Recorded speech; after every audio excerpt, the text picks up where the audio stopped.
For this lesson on gradients, I'm not only going to talk about the different types of gradients, but we're also going to cover how to create your own custom gradients.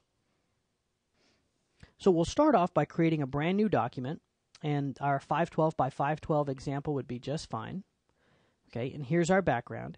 Now the way the gradient tool works by default is it uses these two colors. Okay, so I'm using black and white, and here's my gradient right here at the top. So by default you have a linear gradient, and what happens is wherever you click and wherever you drag and let go is where the gradient will form. Okay, so I started with this foreground color right here, and I drew it to here, and that's what I made. Now if I draw it, let's say from here to here, a very short line, you notice my gradient starts at black, goes to white, but then the rest is white and the before part is all black. Okay, so it depends on how far you drag line. Okay, depends on what angle you draw the line in. Now next to it you have a radial. And the way this works is it starts with this foreground color.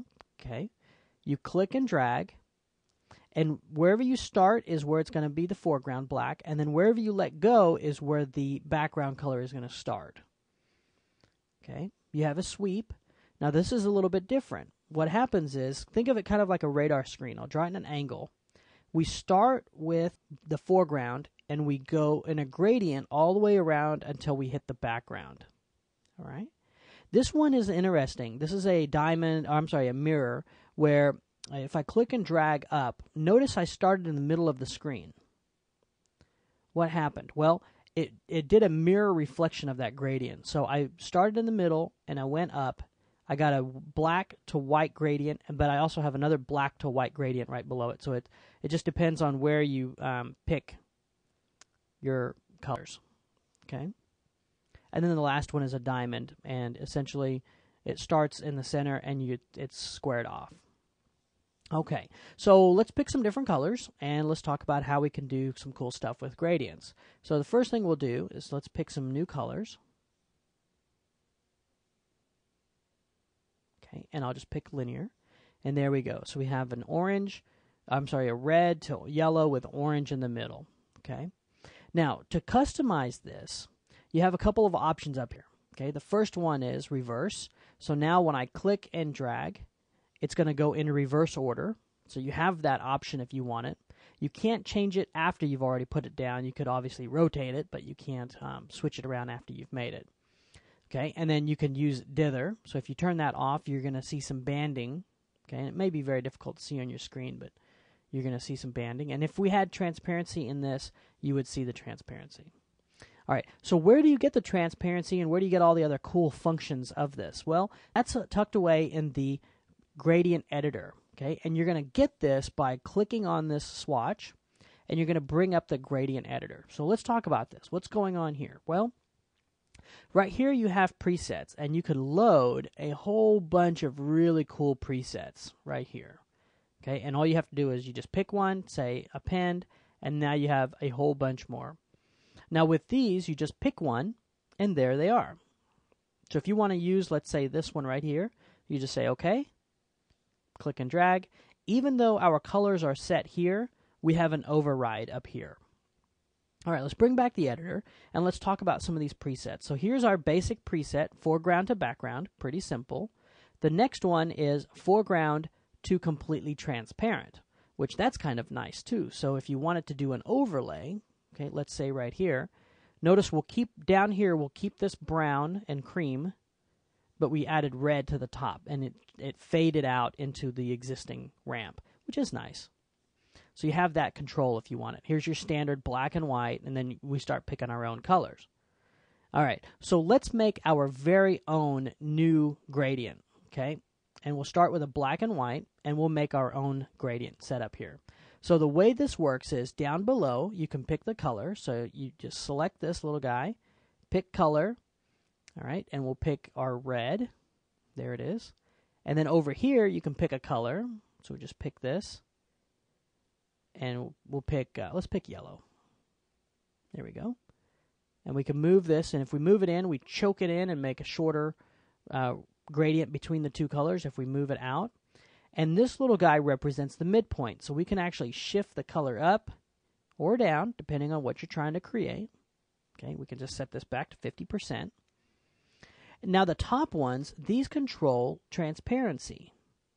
Okay, so if I come here and I set this to very low transparency, you notice how this disappears. Okay, and my little icon represents white is completely transparent, black is completely opaque. Okay, and you can dial this in by location as well as its little midpoint guy. So if I set this to 0, I can choke. Actually, let me grab this guy. We can grab the little icon there and choke this up or down depending on how we want our gradient to behave. Now, if you accidentally, let me just set this opacity back to 100% since we're just going to work with color right now. Let's say we want to go from red to yellow to blue. Okay. The way we add another color is we just click and it adds a color. So we just now pick the color blue and there we go. Okay. And they just blend. And this guy now has two little adjusters. Now, let's say we don't like blue anymore. All you have to do is click and drag off, and now it's gone. So if you accidentally add an extra one of these little opacity marks, you just click and drag off. So let's give this a name. We'll call this red to yellow. And we're just going to say OK.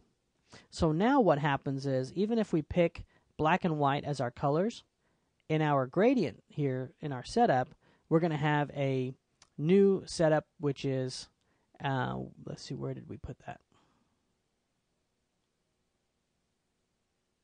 I thought we saved it. Let me just double check this here. Let's set this to red.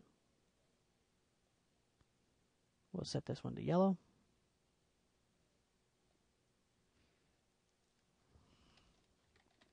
Red. Yellow. There it is. Okay.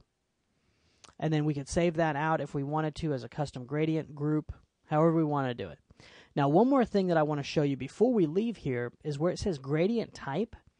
Right now it's set to solid, but you, instead of going in and, let's say we wanted one that was full of noise and really cool looking gradient, instead of going in here and picking a whole bunch of colors and changing all those colors, we can just set the gradient type to noise. And when we do that, we have a couple of new sliders. We have a roughness slider, okay, which controls how much of the blending there is. Okay, so if I crank this all the way up, you notice I have no blending. If I crank this all the way down, I have just a smooth gradient. So I can adjust that, okay, make it pretty vibrant. And what's really cool is I can hit randomize, and it will just go through and pick a different random noise pattern. And if I like it, I can hit new and save it.